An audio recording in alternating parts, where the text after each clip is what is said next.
Yun, so time check muna tayo. So ngayon ay January 4, 2026. So time check tayo. So 11:20 ng umaga. So share ko lang sa inyo, naka-receive na tayo ng email from US Embassy. So meron na tayong schedule next week, 2 days yon.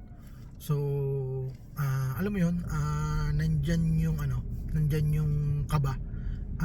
Ang hirap i-explain, hindi ko siya ma-explain, hindi ko ma-explain yung kaba na nararamdaman ko ngayon.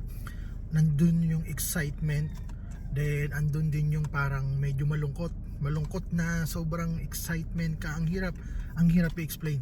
So di ko alam kung paano ko i-explain to. So napakabilis lang kasi ng process. So for sure after nito tuloy-tuloy na yan. Masaya tayo kasi napakaganda ng opportunity na to, napakagandang blessings to, kasi lilipad tayo ng ibang bansa.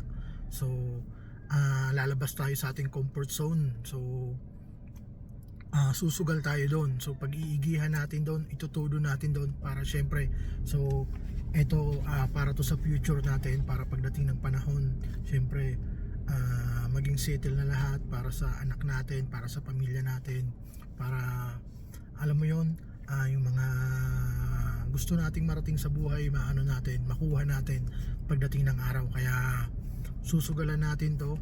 Kaya kapag merong blessing na dumating, kapag may mga opportunity na dumating, so wag po ninyong palalampasin yan, i-grab po natin yan. So bahala na si Lord kung ano yung magiging kapalaran natin doon. So basta kung ano man yung ibigay niya sa atin, kung ano man yung daan na binigay niya sa atin, so susundan na lang natin yon. Then si Lord na yung bahala.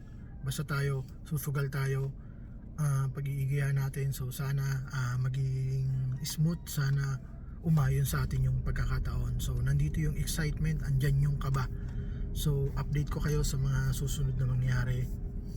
Popost natin to kapag nandun na tayo. So yun lang.